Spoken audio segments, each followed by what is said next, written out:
You sit down on the couch. Nothing scheduled, nothing urgent. And within minutes, a quiet voice starts up in the back of your mind. Shouldn't you be doing something? But the real answer is far stranger than laziness or bad habits. Your brain was never built to recognize rest as valuable. For almost all of human history, sitting still without a reason could get you killed, or at the very least, get you left behind. And some part of your mind still believes that. Think about the last time you tried to simply do nothing, not scroll your phone, not half watch a show, just sit. How long did it take before you felt the itch to get up, to check something, to justify the stillness with some small task? For most people, it's minutes, sometimes seconds. There's a name for this feeling in psychology. Researchers call it idleness aversion, and it shows up even when doing nothing would objectively be the better choice. Picture an early human community, thousands of years before agriculture, thousands of years before clocks. Every hour of daylight had weight. Food had to be gathered, shelter had to be maintained, children had to be watched. There was no concept of a day off, because a day off could mean a missed opportunity to prepare for winter or a missed chance to notice a predator's tracks before they became a real threat. In a world like that, stillness without purpose was a genuine liability. A person who rested too much, too often, risked falling behind the group in ways that mattered for survival. So evolution built in a psychological cost for unproductive stillness. A background hum of discomfort, nagging you back into motion. This is where behavioral scientist Christopher Hasey's research becomes useful. He ran a now well-known series of experiments where participants were given a simple choice: complete a pointless task for a small reward, or do nothing and receive the same reward anyway. Rationally, doing nothing should have won every time. The reward was identical either way. And yet, most people chose to do the busy work. Being busy, even meaninglessly busy, felt better than being idle, even when idleness cost them nothing. Your brain still runs that exact same math. Except now the busy work isn't gathering firewood.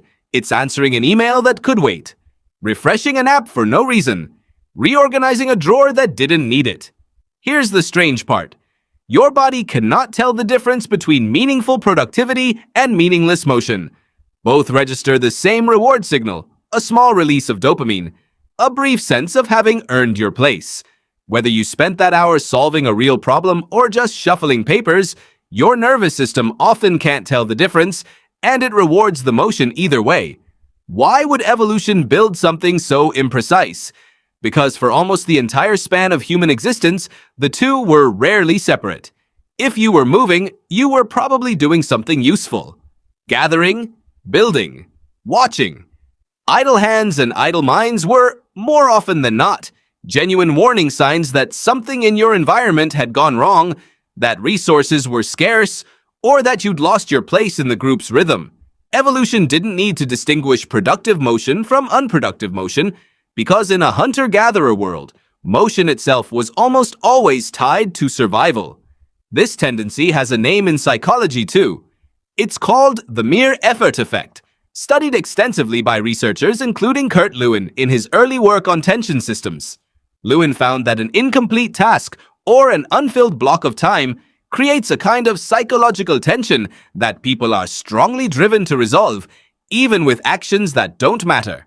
Your mind doesn't just prefer motion, it actively generates discomfort in the absence of it, pushing you to fill the gap with almost anything.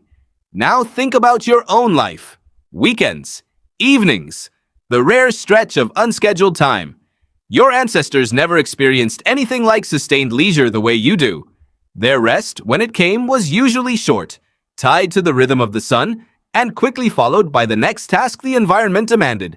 You, on the other hand, might have entire unstructured afternoons. Your brain wasn't built for that kind of freedom, so it does something interesting to cope. It starts manufacturing small emergencies of its own.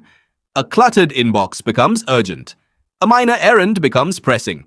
Your mind reaches for anything that resembles the ancient signal of "there is work to be done," because an empty schedule reads, on some old animal level, as danger.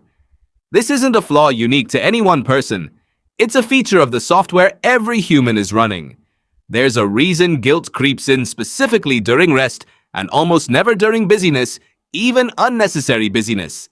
You rarely feel guilty for answering an unimportant message. You often feel guilty for lying in a hammock doing nothing at all.